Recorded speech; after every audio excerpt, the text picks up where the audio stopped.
O passo que a fé deu. Juliana segurava o exame com as mãos trêmulas.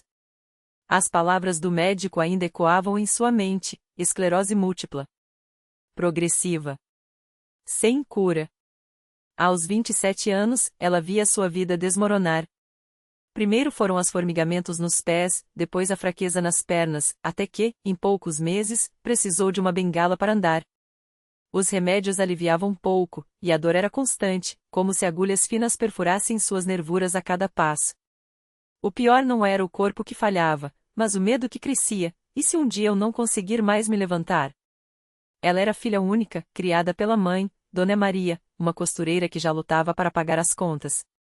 O aluguel atrasado, as despesas do tratamento e a impossibilidade de Juliana trabalhar como professora, sua paixão, deixavam ambas à beira do desespero. Certas noites, Juliana chorava no quarto, perguntando a Deus por que aquilo acontecia com ela. Até que, numa tarde cinzenta, Dona Maria chegou em casa com um recado. Filha, a vizinha, irmã Clara, me convidou para ir com ela num culto. É uma igreja simples, mas ela diz que lá as pessoas oram com fé. E se a gente for? Não custa tentar. Juliana suspirou. Já tinha ido a muitos lugares em busca de ajuda, mas nunca a uma congregação cristã no Brasil. Não sabia quase nada sobre eles, só que eram humildes e não tinham pastores famosos nem shows de adoração. Mas, naquela altura, até uma centelha de esperança valia a pena. O salão era simples, paredes brancas, bancos de madeira enfileirados, sem altares chamativos ou telões. As mulheres usavam saias longas e blusas discretas, os homens, camisas sociais e calças sóbrias. Não havia banda, nem microfones estrondosos. Só vozes unidas cantando um hino que Juliana nunca ouvirá, mas que a tocou fundo. Jesus, meu Salvador, a ti venho buscar. Com fé e amor, te quero adorar. Ela se sentou no fundo, envergonhada da bengala, tentando não chamar atenção. Mas os olhares que recebeu não eram de pena, e sim de acolhimento. Um ancião de cabelos brancos, de voz serena, dirigia a reunião. Não havia sermões longos nem promessas de prosperidade, só a palavra de Deus lida com simplicidade, como se cada verso fosse um remédio para a alma. Quando chegou a hora das orações, Juliana sentiu algo diferente. Não eram palavras decoradas, mas súplicas sinceras, como se cada irmão ali falasse diretamente com Deus. Alguns choravam baixinho, outros, com as mãos erguidas, pediam por familiares doentes, por empregos, por paz. Então, o ancião fez um convite. Se alguém aqui precisa de oração, que se levante. Os irmãos vão interceder por você. Juliana hesitou. Mas Dona Maria, com lágrimas nos olhos, puxou sua mão. Levanta, minha filha. Deus está aqui. Com esforço, ela se apoiou na bengala e ficou de pé. Sentiu os joelhos fraquejarem não pela doença, mas pela emoção. Imediatamente, irmãs se aproximaram, põem as mãos em seus ombros e começaram a orar. Uma delas, uma senhora de rosto marcado pelo tempo, segurou sua mão e disse com firmeza: Irmã, Jesus curou paralíticos, cegos, leprosos. Ele não mudou. Sua fé vai te sustentar. As lágrimas escorriam pelo rosto de Juliana enquanto as vozes se uniam em súplica. Ela não ouvia palavras bonitas, mas uma certeza que parecia brotar do fundo da alma: aqui, Deus ouve. As semanas passaram, e Juliana não faltou a nenhum culto. Mesmo nos dias em que a dor era insuportável, Dona Maria a ajudava a chegar até lá. Ela começou a participar das reuniões de doutrina, onde aprendia sobre o batismo nas águas, a Santa Ceia, a importância de uma vida consagrada. Os irmãos não prometiam milagres, mas falavam de um Deus que opera além do que vemos. Numa quinta-feira, dia da Santa Ceia, Juliana sentou-se entre as irmãs, observando o pão e o vinho sendo passados. O ancião leu as palavras de Jesus: Isto é o meu corpo, dado por vós. Quando o cálice chegou às suas mãos, ela fechou os olhos e orou: Senhor, eu creio. Mesmo que não veja ainda, eu creio. Naquela noite, ao se deitar, sentiu algo estranho, uma espécie de calor percorreu suas pernas, como se uma corrente suave a envolvesse. Assustada, tentou mover os dedos dos pés. Conseguia. Lentamente, dobrou os joelhos.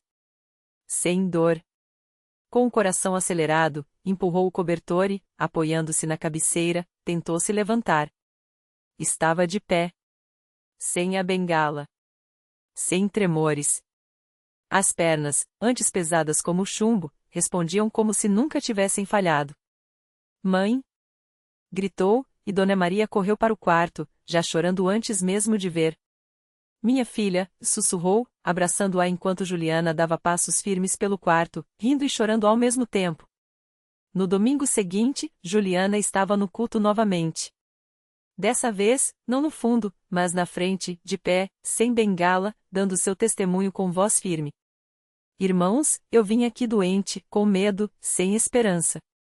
Mas Deus, na sua misericórdia, me mostrou que a fé não é só acreditar que Ele pode, é saber que Ele quer. Não foi pelos meus méritos, mas pela graça dele. E se Ele fez isso por mim, pode fazer por qualquer um que buscar a Ele de todo o coração. O salão explodiu em glórias a Deus. Muitas irmãs choravam, os anciãos, com os olhos brilhantes, agradeciam ao Senhor. Depois do culto, vários se aproximaram para abraçá-la, incluindo um jovem que, tímido, lhe contou: Eu também fui curado aqui, irmã. Tinha uma doença nos rins, e os médicos disseram que precisaria de transplante. Mas depois do batismo nas águas, os exames saíram normais. Deus é fiel. Juliana sorriu. Agora ela entendia por que a CCB não precisava de holofotes nem de propagandas, os milagres falavam por si. Anos depois, Juliana ainda frequentava a mesma congregação. Agora, era ela quem acolhia os novos, quem orava pelas irmãs doentes, quem cantava os hinos com a mesma fé que um dia a salvou. Aprendeu que a cura não era o fim da história, mas o início de uma vida de gratidão. Certa vez, uma jovem com uma doença semelhante à que ela tivera lhe perguntou, com olhos cheios de dúvida: Irmã, e se eu orar e não for curada? Juliana segurou suas mãos e respondeu: Filha, a cura é um milagre. Mas a paz que Deus dá no meio da dor? Isso é um milagre ainda maior. Às vezes, Ele nos tira do problema. Outras vezes, nos dá força para passar por ele. Mas uma coisa eu sei, aqui, você nunca estará sozinha. E apontou para os irmãos ao redor, para o ancião que abria a Bíblia, para as mãos unidas em oração. Ali, no meio da simplicidade, estava o maior tesouro, uma fé que não dependia de espetáculos, mas da certeza de que, quando o povo de Deus se une, até os impossíveis se rendem. A jovem ouviu aquelas palavras e sentiu algo se mexer dentro dela. Não era uma resposta pronta, mas uma semente de esperança que começou a brotar onde só havia medo. Ela se chamava Ana Clara, tinha 23 anos e há 3 lutava contra uma doença que os médicos chamavam de crônica. As palavras dos especialistas eram frias: não há cura, só controle. Mas ali, na congrega, entre aquelas paredes simples e aquele povo de fé sincera, ela sentiu que havia algo mais. Ana Clara começou a frequentar os cultos não só em busca de um milagre, mas porque, pela primeira vez em muito tempo, se sentiu vista. Não como um caso médico, mas como uma filha de Deus. As irmãs a abraçavam sem medo de apegar a sua doença. Os anciãos oravam por ela com lágrimas nos olhos, como se sua dor fosse deles também. E aos poucos, ela foi entendendo que a fé não era uma moeda de troca, eu ouro, Deus me cura, mas um caminho de confiança, mesmo quando o chão tremia. Uma noite, durante uma vigília, Ana Clara sentiu uma dor tão forte que quase desistiu de ir. Mas algo a impulsionou a entrar na igreja. O culto já havia começado, e o coral cantava Deus é fiel, mesmo quando não entendemos. Ela se ajoelhou no banco, com as mãos trêmulas sobre o assento à frente, e começou a chorar. Não era um choro de revolta, mas de entrega. Senhor, se a cura não vier, me dá forças para viver assim. Mas se for da tua vontade, me levanta. Nesse momento, a irmã Juliana, que agora era uma das obreiras mais ativas da congregação, se aproximou e colocou a mão em seu ombro. Não disse nada. Só orou em voz baixa, como quem conversa com um amigo próximo. E então, algo inesperado aconteceu. Ana Clara sentiu um calor percorrer seu corpo, começando das mãos e subindo até o peito. Não foi um raio, não foi um grito, não foi nada cinematográfico. Foi uma paz tão profunda que ela soube, sem sombra de dúvida, Deus estava ali. Quando se levantou, a dor havia sumido. Não aos poucos, não diminuído. Sumido. Ela moveu os braços, respirou fundo, tocou o próprio rosto. Nada doía. Os irmãos ao redor começaram a louvar, alguns chorando, outros rindo de alegria. Mas Ana Clara não gritou, não pulou. Ela apenas sorriu, com lágrimas escorrendo, e sussurrou: "Obrigado." Porque naquela hora, ela entendeu que o milagre não era só a cura, era a certeza de que, mesmo nos dias em que a dor voltasse, porque a vida na Terra não é perfeita, ela nunca mais estaria sozinha. Nos meses seguintes, os médicos ficaram perplexos. Exames que antes mostravam inflamações agora estavam normais. Um deles, mais velho e cético, apenas balançou a cabeça e disse: "Isso não tem explicação médica." Ana Clara sorriu e respondeu: "Mas tem explicação espiritual, doutor. E isso é o que importa." Ela não deixou a igreja depois da cura.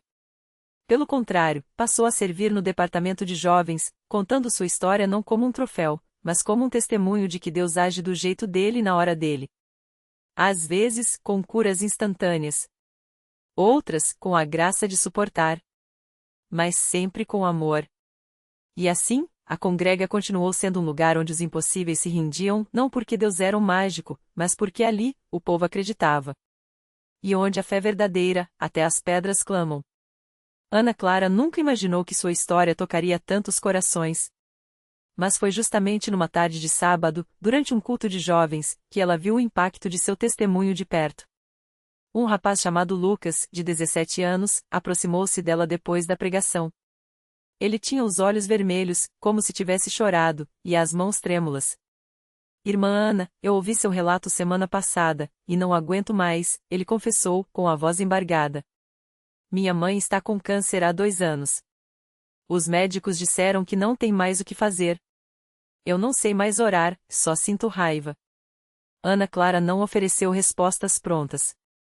Ela apenas abraçou o garoto e sussurrou: "Vem comigo." Os dois se ajoelharam ali mesmo, no corredor da igreja, entre o barulho dos jovens se despedindo e o som dos últimos louvores. Ela orou com ele, não com palavras bonitas, mas com lágrimas e uma fé que já havia sido provada no fogo. Naquela noite, Lucas levou Ana Clara até a casa dele. A mãe, Dona Maria, estava tão frágil que mal conseguia se sentar na cama. Mas quando Ana Clara segurou sua mão e começou a contar como Deus a havia curado, algo mudou no ar. Não foi uma cura instantânea. Não houve um clarão nem uma voz do céu.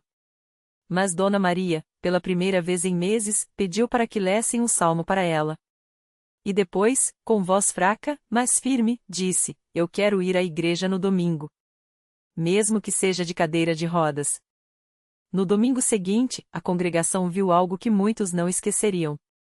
Uma mulher que mal conseguia se mover, entrou no templo apoiada no braço do filho e na fé que renascia em seu coração. Não havia milhares de pessoas ali, nem câmeras registrando. Só uma família quebrantada, uma igreja que orava e um Deus que, mais uma vez, escolheu agir onde menos se esperava. As semanas passaram, e os exames de Dona Maria começaram a mostrar melhoras que os médicos chamavam de inexplicáveis.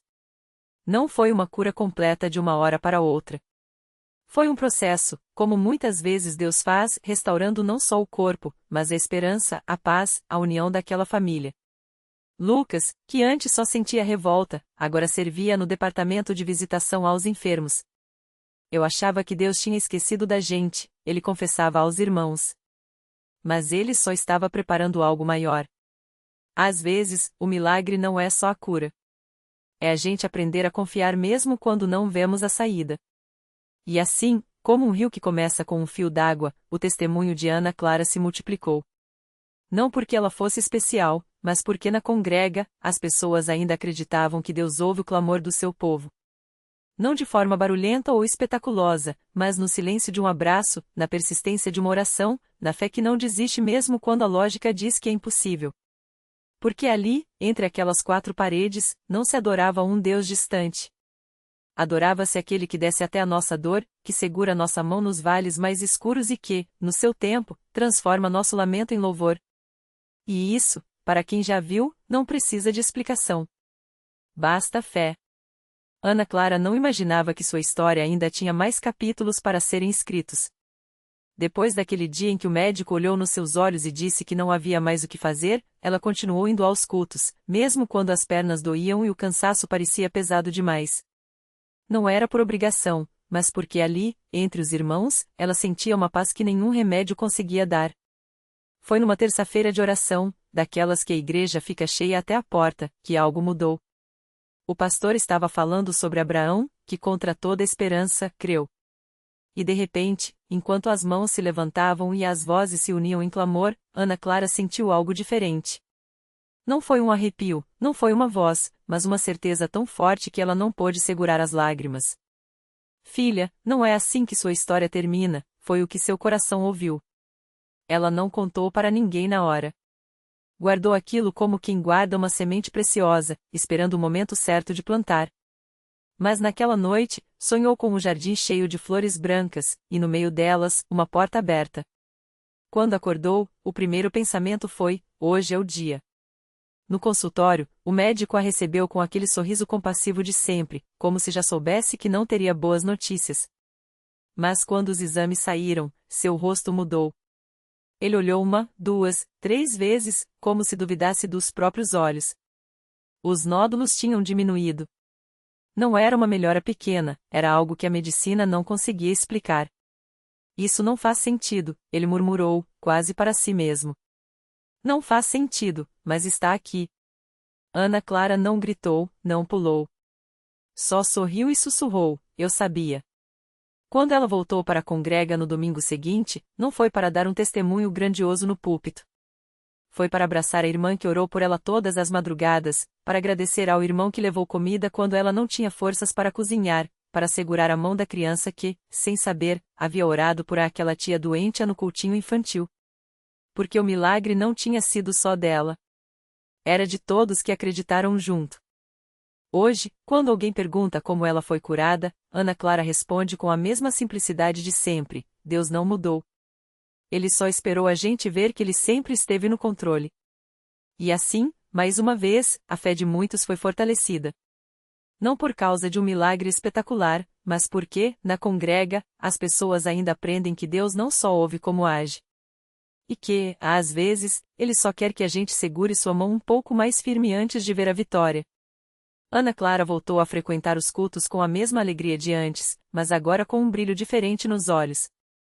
Não era só a gratidão pela cura, mas a certeza de que Deus tinha um propósito maior para ela. Um dia, enquanto ajudava a servir o café da manhã na campanha de jejum, uma irmã nova na igreja se aproximou com os olhos cheios de lágrimas. Eu também estou lutando contra uma doença, confessou a jovem, com a voz trêmula. Os médicos disseram que não tem jeito. Mas quando ouvi seu testemunho, senti que Deus queria me mostrar que Ele ainda faz milagres. Ana Clara segurou suas mãos e, sem hesitar, começou a orar com ela ali mesmo, entre as mesas de café e os irmãos que cantavam hinos de fé. Não eram palavras bonitas ou cheias de teologia, mas um clamor sincero, como o de quem já tinha visto Deus agir no impossível. Naquela noite, durante o culto, a irmã nova subiu ao púlpito para dar seu testemunho. Os exames, que antes mostravam um quadro sem esperança, agora estavam limpos. Os médicos não tinham explicação, mas ela sabia, o mesmo Deus que curou Ana Clara tinha tocado em sua vida. E assim, o milagre de uma se tornou a fé de muitas. Não porque a doença tinha sumido como mágica, mas porque, na congrega, as pessoas aprendem que Deus não só cura, mas restaura. Que Ele não só tira a dor, mas enche o coração de paz. E que, às vezes, o maior milagre não é a cura em si, mas a certeza de que, mesmo no vale mais escuro, nunca estamos sozinhos. Ana Clara continuou servindo na igreja, agora como conselheira das irmãs que passavam por provações. Ela não tinha respostas para tudo, mas tinha uma coisa que ninguém podia negar, uma história viva de que Deus ainda fala, ainda age e ainda transforma vidas. E toda vez que alguém duvidava, ela sorria e dizia: se Deus fez por mim, Ele pode fazer por você também. Só não desista de segurar a mão dele. Um dia, enquanto Ana Clara conversava com um grupo de irmãs após o culto, uma jovem chamada Marisa se aproximou com os olhos cheios de lágrimas. Ela segurava um exame médico amassado na mão e, sem conseguir falar, apenas o estendeu para Clara. Era um diagnóstico de câncer em estágio avançado. Irmã, eu não sei mais o que fazer. Os médicos disseram que não tem jeito. Ana Clara não ofereceu palavras vazias. Ela abraçou Marisa com força e sussurrou: "Vem comigo." Levou até o altar, onde as duas se ajoelharam.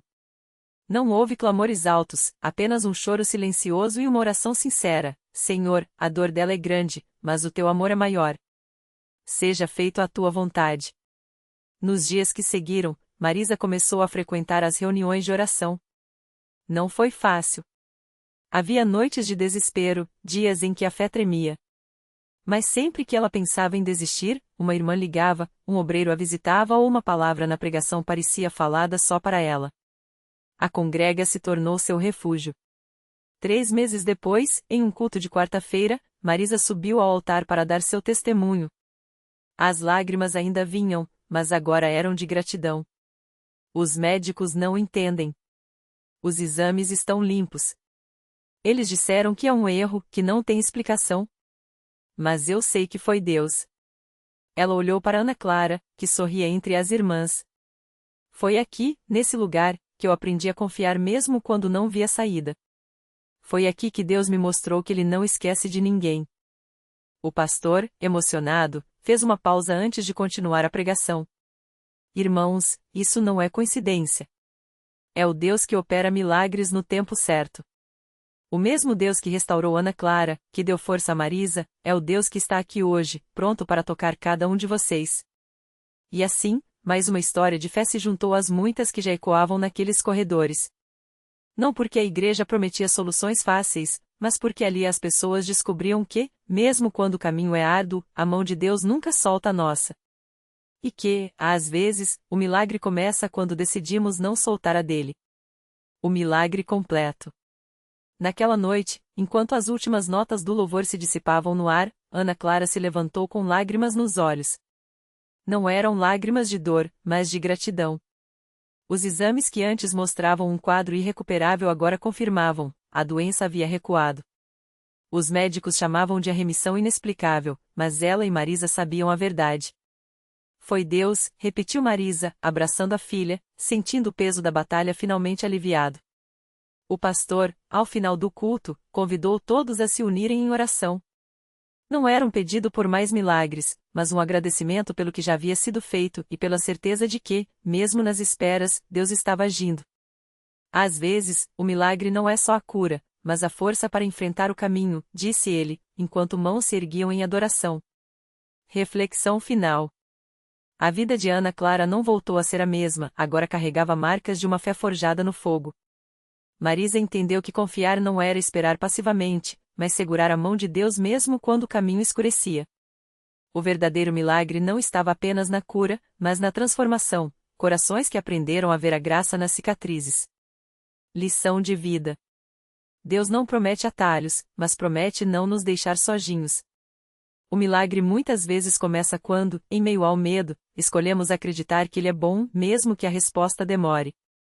E assim, entre lágrimas e risos, aquelas paredes da igreja guardaram mais uma história para contar, que a fé não é a ausência de dúvidas, mas a coragem de seguir em frente com Deus, mesmo quando não vemos o final.